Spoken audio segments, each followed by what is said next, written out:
इसकी जरूरत है, थोड़ी सी आवाज यहाँ भी होनी चाहिए ताकि जाकिर को पता चले कि मेरी आवाज पहुँच रही है। एक जरा बुलंद आवाज से दूर पड़े।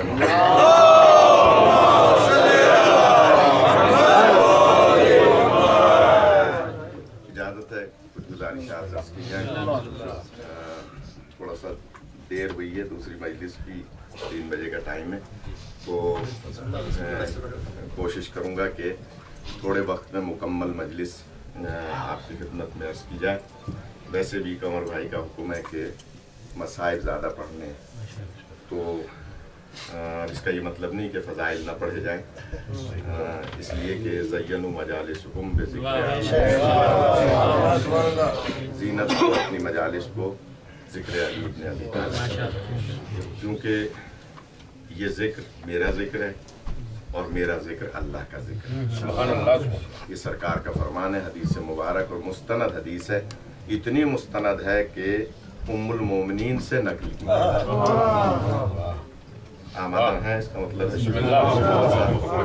मैं टच दे रहा हूँ, अगर आप आमादा हो जाए कि थोड़े वक्त में ज़्यादा मतालिब तभी अर्ज़ किए जा सकते हैं जब आप आमादा हो जाए। कि जनाब कुरान मजीद फुरकान हमीद की जिस आयत को सूरह यासीन की सरनामा कलाम करार दिया गया, उसमें रब्बुल अरबाब इरशाद फरमा रहा है, इन्ना नहनु नुह्यिल मौता, बेशक हम मुर्दों को जिंदगी अता करें, व नक्तुबु मा क़द्दमू व आसारहुम, और हम तुम्हारे अमाल को भी लिखते हैं और आसार को भी लिखते हैं, और हमने हर शय को इमाम मुबीन में जमा किया है। ठीक है, कुरान मजीद की आयत है, अल्लाह फरमा रहा है हमने हर शय को इमाम मुबीन में जमा किया। अगर कोई ये कहे कि इमाम की ज़रूरत नहीं है तो वो कुरान को पढ़ना छोड़ दे। क्यों कि कुरान मजीद में अल्लाह ने लफ्ज़ इमाम नाजिल ही 12 मरतबा किया।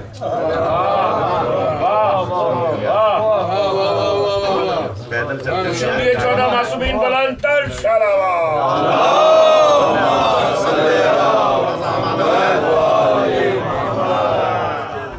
अल्लाह ने लफ्ज़ इमाम ही 12 मरतबा नाजिल फरमाया। उठा के देख लिया कुरान मजीद। इसका मतलब क्या है कि इमाम है ही 12। और अगर कोई इमाम को नहीं मानता तो इसका मतलब ये हुआ कि वो कुरान मजीद को नहीं मानता। वकुल्ला शैइन अहसैनाहु फी इमाम मुबीन, और हमने हर शय को इमाम मुबीन में जमा किया। हर शय को इमाम मुबीन में जमा किया। सवाल ये पैदा होता है ये शय क्या चीज है? तो सतह जमीन से लेकर तहतुस सरा तक जो कुछ है शय है। सतह जमीन से लेकर अर्शे उला तक जो कुछ है शय है। अब ये जो कुछ भी है वो शय है, और इसको अल्लाह ने इमाम मुबीन में जमा किया है। हमारे यहाँ हैदराबाद सिंध के एक आलिम दीन ने, जो अहले हदीस के थे बल्कि हैं अभी, उन्होंने अपनी किताब में लिखा कि इमाम मुबीन से मुराद है कुरान मजीद, क्योंकि कुरान मजीद में हर खुश्क-व-तर का इल्म है, लिहाजा इमाम मुबीन से मुराद है कुरान मजीद। तो हमने उनकी बारगाह में अर्ज किया कि अगर इमाम मुबीन से मुराद कुरान मजीद है तो जो कुरान मजीद का भी आलिम होगा बज़बान कुरान, जो हुसैनी में आ रहे हैं वो लुत्फ लेंगे, कुरान मजीद का जो आलिम होगा बज़बान कुरान, उसे आप क्या नाम दीजिएगा? इसलिए कि आप कह रहे हैं कुरान मजीद मुराद है इमाम मुबीन। दलील क्या है कि इसमें हर चीज है, खुश्क-व-तर का इल्म है, लिहाजा इमाम मुबीन से मुराद कुल शय, इमाम मुबीन गोया कुरान मजीद है। तो फिर जो कुरान मजीद का भी आलिम होगा उसे क्या नाम देंगे?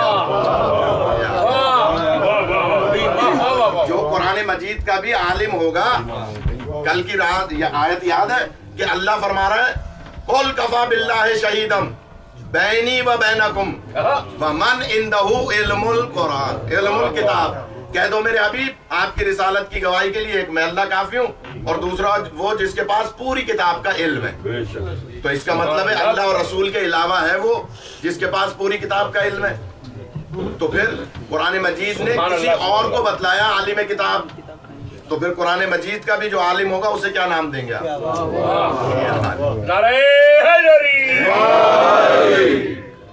एक गिरोह और पैदा हुआ, उन्होंने कहा जनाब इमाम मुबीन से मुराद है लौहे महफूज या खाली, क्योंकि लौहे महफूज पर सब कुछ लिखा हुआ है।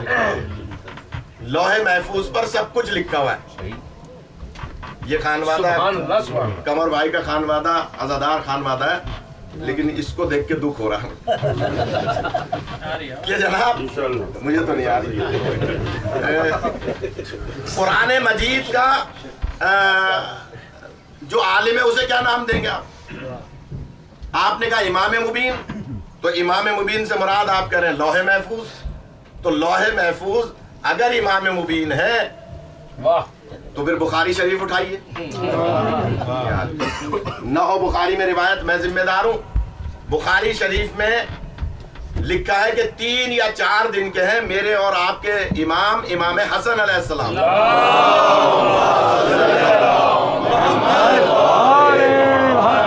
या 4 दिन के, और मादर गिरामी की गोद में तशरीफ फरमाए, माँ की गोद में बैठे, उम्मे ऐमन नामी कनीज आगे बढ़ी। ये रिवायत निकाली नहीं है बुखारी से, अभी भी मौजूद है कि बीबी उम्मे हानी, वो उम्मे हबीबा आगे बढ़ी और कहती हैं कि बीबी ये आपके लाल 3 दिन के हैं और मुसलसल आसमान की तरफ देख रहे हैं, क्या देख रहे हैं? बीबी फरमाती हैं कि ये मेरा लाल मेरी गोद में बैठ के लौहे महफूज का मुताला कर रहा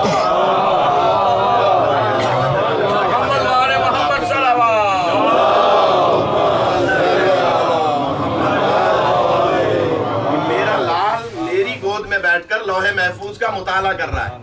आपने कहा कुरान मजीद, तो हमने बताया कि साहब उसके आलिम को क्या नाम देंगे आप? आपने कहा लौहे महफूज, तो हम सवाल कर रहे हैं बुखारी की रिवायत के मुताबिक कि जो इमाम 3 दिन का लौहे महफूज का आलिम हो उसे क्या नाम देंगे आप? अगर इमाम मुबीन से मुराद लौहे महफूज है तो फिर लौहे महफूज के आलिम 3 दिन के माँ की गोद में मुताला कर रहे हैं, इसका मतलब है इन्हें क्या नाम देंगे? तो इमाम मुबीन वो कि जिसमें अल्लाह ने हर शय का एहसा किया हो, कभी किसी सवाल के जवाब में ला कहता हुआ नजर ना आए। अब मैं जुमला कह रहा हूं, जो वाकई कुर्बतन इल्लाह आए हैं उनका अंदाजा हो जाएगा कि जुमला मैं कह रहा हूं, गौर कीजिएगा। इमाम मुबीन से मुराद कुरान मजीद, हमने कहा उसका आलिम मौजूद है। आपने कहा इमाम मुबीन से मुराद लौहे महफूज, हमने कहा उसका आलिम मौजूद है।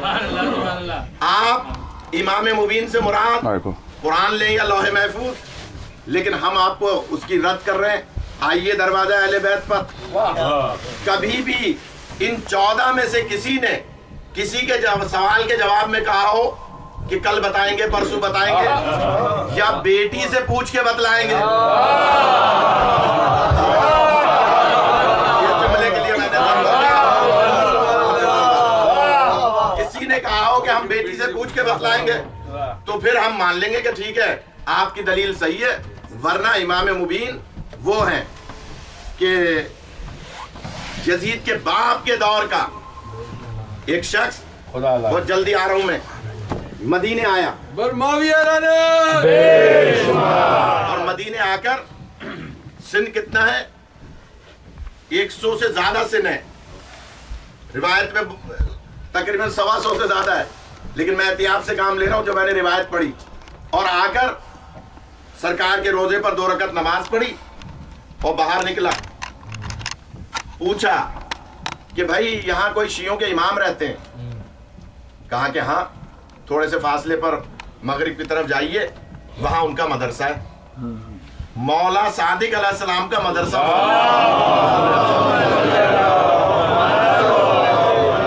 जल्दी जल्दी खुदा सलामत रखे, इमाम का मदरसा मौजूद है। इसने कहा अच्छा, पीर सिंह मुफ्ती शाम का मुफ्ती है, फतवा चलता है। और आया, आकर मदरसे के अंदर दाखिल हुआ और मदरसे में आकर देखा कि मिंबर पे इमाम तशरीफ फरमाए।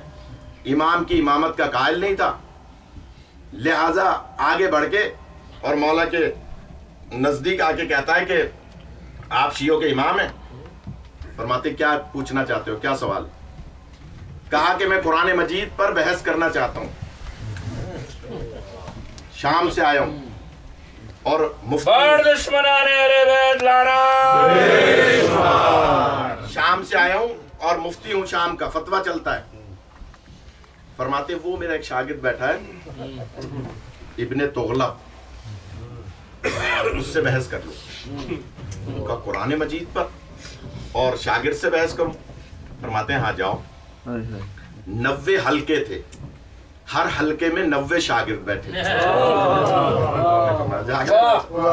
90 हलके थे और हर हलके में 90 शागिर्द बैठे थे। आए बैक वक्त और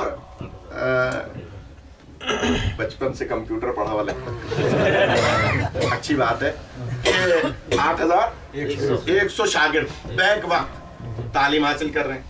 लिहाजा आगे बढ़ा, कहा भाई इब्ने तुगलक कौन है?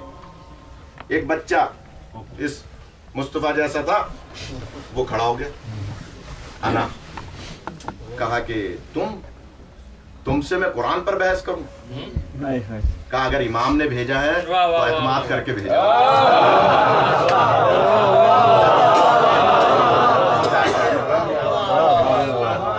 एतमाद करके भेजा होगा। इमाम जाफर सादिक अलैहिस्सलाम बलंतर सलावत।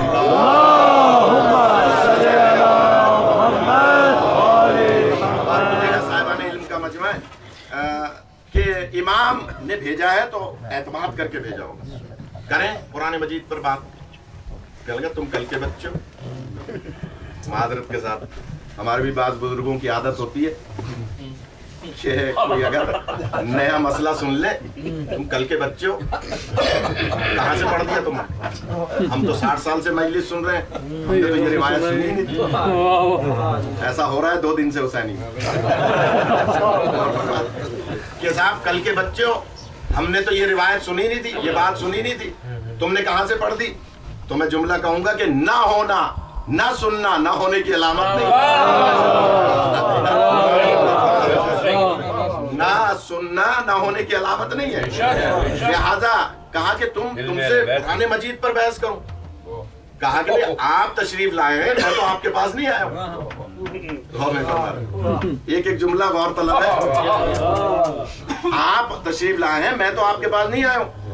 तो आप फरमाइए कुरान मजीद से मुतालिक क्या पूछना चाहते हैं?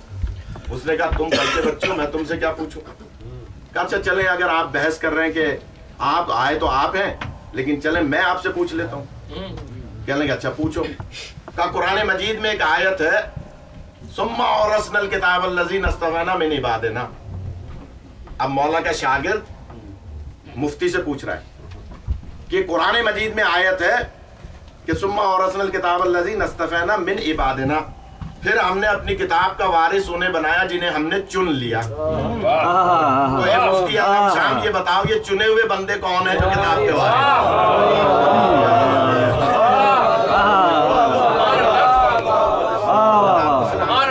ये कौन है चुने हुए बंदे जो किताब के वारिस हैं? तो मुफ्ती भी क्योंकि बहरहाल मुफ्ती था, हाफिज था, कहा कि कुरान मजीद में है चुने हुए बंदों का जिक्र। का फरमाइए कहाँ है? का फला आयत नहीं है सूरह आल इमरान की कि अल्लाह फरमाता है कि इन्नल्लाह अस्तफ़ा आदम व नूहन व आला इब्राहीम व आला इमरान अलल आलमीन। तो मौला का छोटा सा शागिर्द कहता है कि सब बातें छोड़िए, ये बताइए आले इमरान कौन है?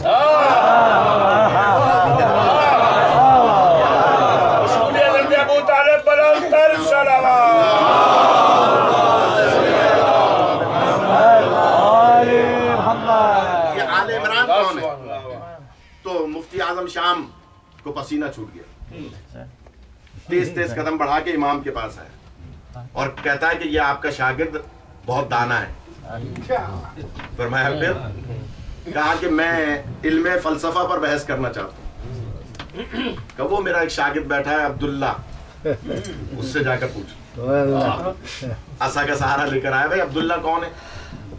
कहा ना का फलसफे पे बहस करनी है कि ये बताइए आपका मसलक क्या है?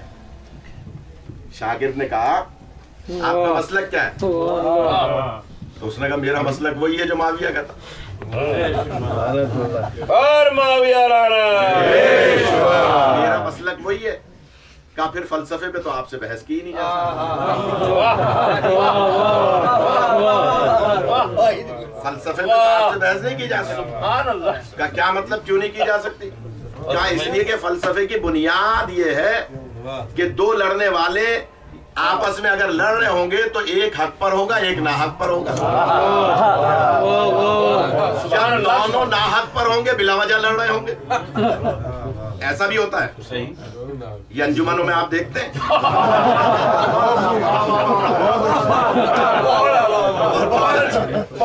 हम तो सुबह शाम देखते हैं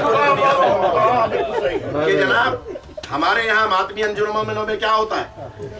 बिला वजह लड़ रहे होते हैं और बीच में मौलवी को इन्वॉल्व कर लेते हैं, बाद में खुद मिल जाते हैं। रोज का तजर्बा है।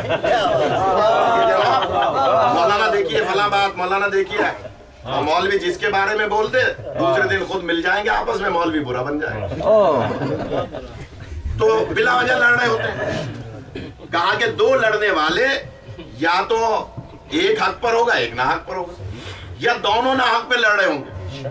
ये नहीं हो सकता कि दोनों लड़ भी रहे हों और हक पर भी हों। दोनों लड़ भी रहे हों और हक पर भी हों, ये नहीं हो सकता। अब तुम अली को भी हक पर मानते हो और वहां उसको भी हक पर मानते हो, तो तुम तो फलसफे की बुनियाद से ही वाकिफ नहीं। तुमसे क्या बहस? फिर आया पसीना निकालता हुआ और इमाम के पास आकर कहा कि मैं इल्मे कलाम पे बहस करना चाहता हूँ। कहा फला शागिर्द से बहस करूँ। फिर आया कहा मैं इल्मे हदीस पे बहस करना चाहता हूँ, फला शागिर्द से बहस करूँ। मैं छोड़ हूँ, कभी याद दिलाइएगा। तो ये सातों बातें 7 उलूम पर उसने बहस की है मौला के शागिर्दों से, 7 उलूम पर, और मौला के शागिर्दों ने उसे हर इल्म में शिकस्त दी है। सबसे आखिर में आया, क्योंकि मेरे मौजू की बात है इसलिए मैं बीच की बातें छोड़ रहा हूं, सबसे आखिर में आया और आकर कहता है कि या इमाम मैं आपसे बहस करना चाहता हूं। मौला फरमाते हैं कि तुम मेरे शागिर्दों को शिकस्त दे चुके। शागिर्दों को शिकस्त दे ली? कहा कि नहीं, शागिर्दों ने मुझे शिकस्त दी। कहा फिर? कहा नहीं, मैं इमामत के मौजू पे बहस करना चाहता हूँ। खुदा थोड़ा सा आमादा हो जाए। इमामत के मौजू पर बहस करना चाहता हूँ।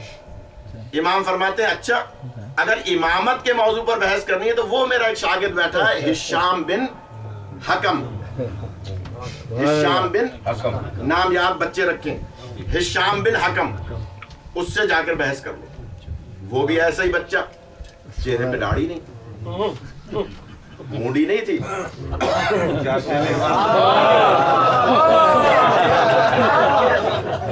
चेहरे पे दाढ़ी नहीं थी, उसने मूडी नहीं थी बच्चे ने, अभी दाढ़ी आई नहीं थी। आलिम ऑनलाइन में सवाल आया एक मर्तबा के साहब बताइए फिक़ह जाफरिया में दाढ़ी रखना क्या है। मैंने कहा भाई फिक़ह जाफरिया में दाढ़ी रखना वाजिब नहीं है। और कीजिएगा क्योंकि है नहीं ना, आपके आई नहीं है। कहा कि फिक़ह जाफरिया में लगा कि दाढ़ी रखना कैसा है। कहा कि मैंने कहा फिक़ह जाफरिया में दाढ़ी रखना वाजिब नहीं है।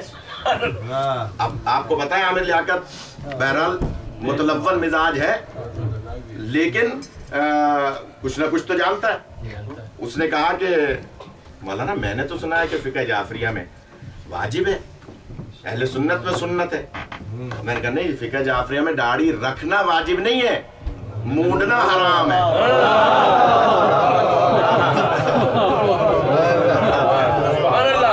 भाई रखेगा तो तब जब पहले मूडेगा, तो जब मूडना ही हराम है तो फिर रखना वाजिब क्या मतलब।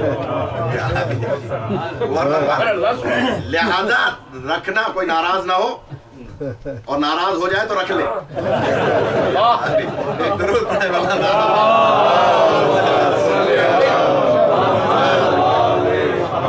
जनाब फिक़ह जाफरिया में दाढ़ी रखना वाजिब नहीं है, मूडना हराम है, मूडना ही हराम है।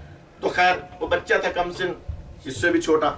कहा कि इमामत जैसे मुश्किल मौजू पर और तुम्हारे इमाम ने तुम्हारे पास भेजा, तुम्हारा सिन तो अभी 11-12 साल का मालूम होता है। उसने कहा अगर इमाम ने भेजा है वही बात, तो इमाम ने एतमाद करके भेजा होगा। आप फरमाइए क्या मसला है। उसने कहा कि मसला क्या है, इतना अहम मसला है और तुम इतने कमसिन हो कि मैं तुमसे क्या बात करूं।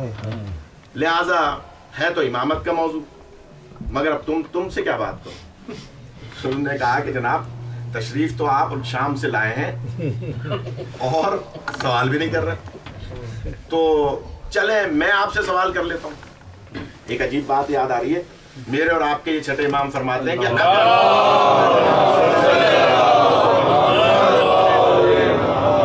अगर कभी मैं सादिक शियों को न मिलूं तो तुम हिशाम से मसला पूछ लेना, समझ लो मुझसे पूछ। यानी इतना एतमाद है इस बच्चे पर, अगर कभी मैं ना मिलूं तो इससे पूछ लेना, हिशाम से, समझ लो मुझसे पूछा है। आप अंदाजा लगाइए, डब्बू खेलने से मसला हल नहीं होगा। दरवाजा है सादिक पर आकर इल्म हासिल करना होगा। जब तक इल्म ये नौजवान हासिल नहीं करेंगे और मजलिस में भी खामोश बैठेंगे, जहन इधर उधर होगा, तो फिर इसका मतलब ये है कि फिर इल्म हासिल नहीं होगा। मोहम्मद वाले मोहम्मद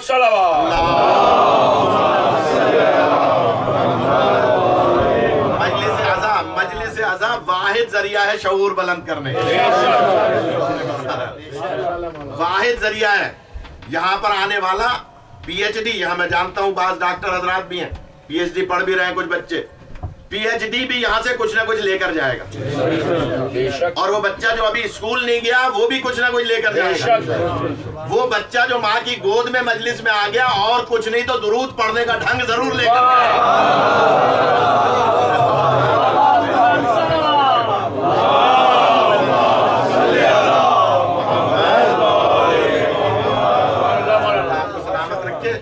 मजलिस अज़ा शऊर बुलंद करने का जरिया है। बड़े बड़े मुल्लाओं को नहीं पता होता दुश्मनाने अहले बैत के छोटे छोटे मसाइल का, जो हमारे इन बच्चों को पता होता है बड़े बड़े मसाइल का। वो सिर्फ इस मजलिस का समर है। लिहाजा मजलिस में जब भी तशरीफ लाएं, एक तो बावजू होकर आए, मजलिस में मासूमीन तशरीफ लाते, लिहाजा बावजू होकर आए, बच्चों को जरूर मजलिस में लाएं। लिहाजा कहता है तुम इतने कमसिन और इमामत के मौजू पे मैं तुमसे बहस करूं। तो हिशाम कहता है कि देखो इमाम ने भेजा है तो चलें, अगर आप बुजुर्ग हैं, हमारे इमाम का फरमान है कि बुजुर्ग चाहे काफिर ही क्यों ना हो उसकी इज्जत करो। अल्लाह नहीं सुन रहे, बुजुर्ग हौसला अफजाई फरमाए। ये हिशाम कहता है कि हमारे इमाम का फरमान है कि बुजुर्ग चाहे काफिर ही क्यों ना हो उसका की इज्जत व तकरीम करो, उसके बुजुर्ग होने की वजह से। अगर सफेद रीश कोई फर्द घर में मौजूद हो तो 70 रहमत के फरिश्ते रोज घर में नाजिल होते हैं। और कीजिएगा, सफेद रीश अगर घर में कोई मौजूद है, बशर्ते कि वो सफेद रीश अपने पोते पोतियों नवासे नवासियों के साथ स्टार प्लस न देखता हूं।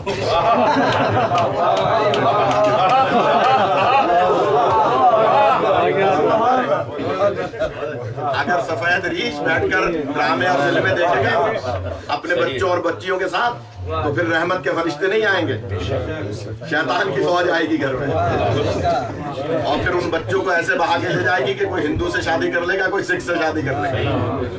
गौर कीजिएगा, लिहाजा सफेद रीछ घर में मौजूद हो तो 70 रहमत के फरिश्ते नाजिल होते हैं, मासूम फरमाते हैं।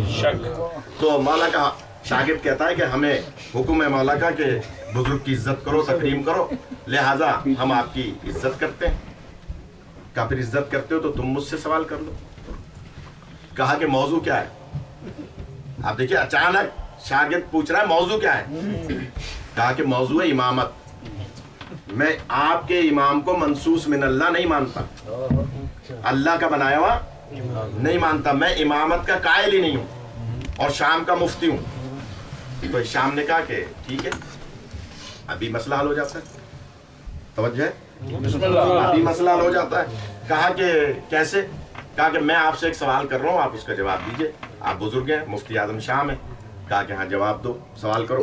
कहा कि मेरा सवाल यह है कि ये बताओ कि अल्लाह हमारी अक्लों से ज्यादा वाकिफ है या हम अपनी अक्ल से ज्यादा वाकिफ?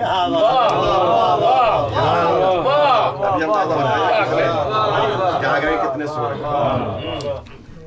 अल्लाह हमारी अक्लों से ज्यादा वाकिफ है या हम अपनी अक्ल से ज्यादा वाकिफ? उसने कहा कैसा सवाल किया तुमने, ये तो सवाल ही बस है। कहा सवाल जैसा भी हो, आपने कहा जवाब आपको देना है। आपने फरमाया ना जवाब दीजिए, मेरा कैसा भी सवाल है। कहा कि अच्छा ठीक है, जवाब तो यही है कि अल्लाह खाली की अक्ल है, अक्लों से ज्यादा वाकिफ है, इसलिए कि उसने अक्लों को पैदा किया। तो हिशाम कहता है कि अच्छा ये बताइए, अगर मेरी और आपकी अक्ल में इख्तलाफ हो जाए तो उसे दूर कौन करेगा? मेरी और आपकी अक्ल में इख्तलाफ हो जाए उसे दूर कौन करेगा? तो उसने कहा 1,24,000 पैगंबर। अल्लाह ने जो अंबिया को भेजा वो अक्लों के इख्तलाफी को तो दूर करने के लिए भेजा। कहा कि ठीक है, आखिरी नबी के बाद अगर अक्लों में इख्तलाफ हो जाए,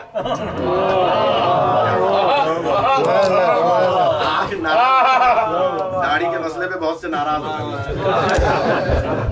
कि जनाब अक्लों में इख्तलाफ अगर नबी पाक के बाद हो तो उसे कौन दूर करेगा? तो मुफ्ती आजम शाम ने ज़ियाउल हक वाला जवाब दिया। जो पाकिस्तान से ताल्लुक रखते हैं वो तो क्या जवाब दिया ज़ियाउल हक वाला? किताब और सुन्नत। किताब और सुन्नत के नाम पे हुकूमत की थी ना उसने कि साहब मैं किताब और सुन्नत का निजाम नाफिज करूंगा, और 10 साल तक कोई निजाम नाफिज नहीं हुआ, तालिबान का निजाम नाफिज हो गया। कहा कि किताब और सुन्नत, मुफ्ती आजम शाम ने क्या कहा? किताब और सुन्नत अक्लों के इख्तलाफ को दूर करेगी। शाम ने फौरन जवाब दिया किताब और सुन्नत अक्लों के इख्तलाफ को दूर करेगी। कहा कि हाँ, किताब और सुन्नत अक्लों के इख्तलाफ को दूर करेगी। शाम कहता है फिर बताइए कौन दूर करेगा? कहा किताब और सुन्नत।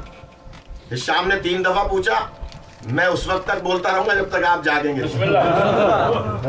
क्या फरमाया शाम ने? ये जरा दोबारा फरमाए। मुफ्ती आजम शाम ने कहा किताब और सुन्नत। जैसे 3 दफा शाम ने पूछा कि किताब और सुन्नत अक्लों के इख्तिलाफ को दूर कर सकती है, तो हिशाम कहता है ए मुफ्ती आजम शाम, अगर किताब और सुन्नत अक्लों के इख्तिलाफ को दूर कर सकती थी तो आप शाम से मदीने क्या लेने आए?